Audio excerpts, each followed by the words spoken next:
क्या आप इन्हें जानते हो? यदि हाँ, तो आप ये भी जानते होंगे कि इन्हें लोकमान्य की उपाधि कब मिली थी। आप ये भी जानते होंगे कि इन्हें भारतीय असंतोष का जनक माना जाता था, लेकिन कोई ये उपाधि नहीं है।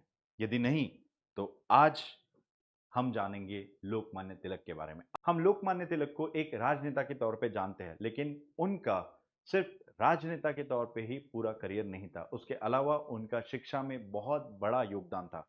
जैसे पुणे में 1880 में उन्होंने न्यू इंग्लिश स्कूल की स्थापना की थी। इसके अलावा उन्होंने डेक्कन एजुकेशन सोसाइटी की स्थापना की थी और पुणे में एक बहुत प्रसिद्ध कॉलेज है जिसका नाम है फर्ग्यूसन कॉलेज, उस कॉलेज की भी स्थापना करने का श्रेय तिलक को जाता है। इसके अलावा उन्होंने पत्रकारिता में भी अपना काम किया है और पत्रकार तिलक को हम जानते हैं तो दो उन्होंने अखबार शुरू किए थे। एक था केसरी जो मराठी में छपता था और दूसरा मराठा जो इंग्लिश में छपता था। इसके अलावा हम जानते हैं कि तिलक ने सार्वजनिक उत्सव की भी शुरुआत की, जिसमें से दो सार्वजनिक उत्सव जो हम मानते हैं, एक है गणपति फेस्टिवल जो आज भी पूरे भारत में धूमधाम से मनाया जाता है और दूसरा है छत्रपति शिवाजी जयंती जो महाराष्ट्र में पूरी धूमधाम से मनाई जाती है।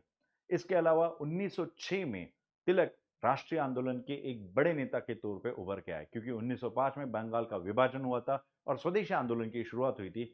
इसमें लाल बाल पाल ये जो ग्रम दल के नेता थे, उसके सबसे प्रमुख नेता थे लोकमान्य तिलक।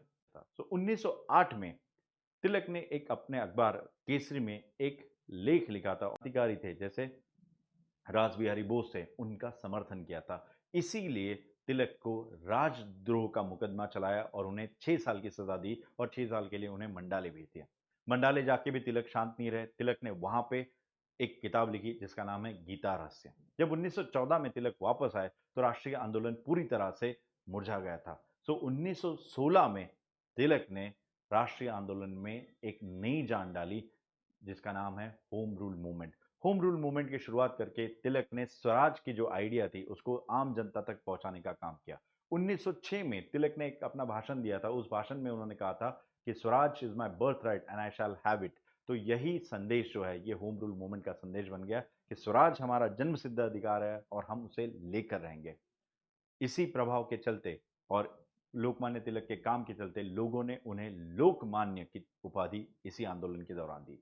1918 में तिलक लंदन गए क्योंकि एक लेखक था जिसने किताब लिखी थी इंडियन अनरेस्ट और उसमें उन्होंने तिलक का जिक्र किया था फादर ऑफ इंडियन अनरेस्ट। तिलक को ये बात अच्छी नहीं लगी तो उनके खिलाफ मानहानि का मुकदमा चलाने के लिए तिलक लंदन गए थे। जब तिलक वापस आ गए, आंदोलन भी कमजोर हो चुका था और उम्र का भी तकाजा था, तो 1 अगस्त 1920 में मुंबई में मध्य रात्रि में तिलक का देहांत हुआ।